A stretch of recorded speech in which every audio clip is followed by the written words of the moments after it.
Creo que los derechos humanos, si bien nadie duda que los reos tienen derechos humanos, pero yo creo que algo que no se ha hecho y ningún procurador lo ha hecho antes, o por lo menos yo no recuerdo, discúlpeme si usted lo hizo y no me acuerdo yo, pero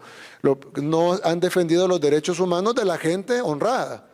Generalmente defienden como que todo el enfoque de derechos humanos internacional o de las ONGs incluso esté enfocado en los derechos de los delincuentes, que tienen derechos. Nadie dice que los delincuentes no tienen derechos, pero ¿por qué el enfoque es siempre en los derechos de los delincuentes? Y la gran mayoría de la gente honrada,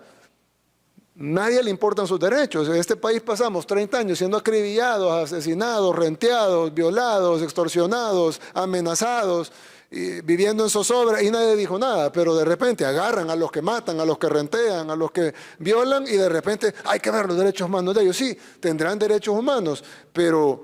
son más importantes los derechos humanos de la gente honrada y creo que eso es algo importante, procuradora, que debe de también investigarse y debe de también reportarse, porque si no, entonces no estamos hablando de derechos humanos, estamos hablando de derechos de los delincuentes, que creo que son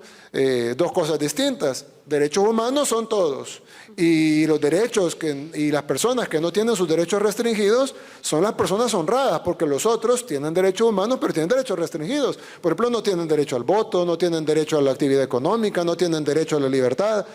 ¿Por qué cometieron un delito? Entonces, si se les restringe, en Estados Unidos algunos no tienen derecho a la vida porque les ponen a la silla eléctrica. Entonces, si se pueden restringir algunos derechos humanos tan fundamentales como el derecho a la vida, en el caso de los países que tienen pena de muerte, ¿por qué en el caso de los países pobres o en el caso de los países en vías de desarrollo del tercer mundo están encima que los delincuentes deben de tener derechos, pero cuando hablamos de los derechos de la población, ahí todo el mundo se queda callado y ahí ya no importa y lo que tenemos que hacer es seguir velando por los derechos de los delincuentes? Entonces, si bien nosotros vamos a respetar los derechos de los delincuentes y lo estamos haciendo y lo hemos estado haciendo todo este tiempo,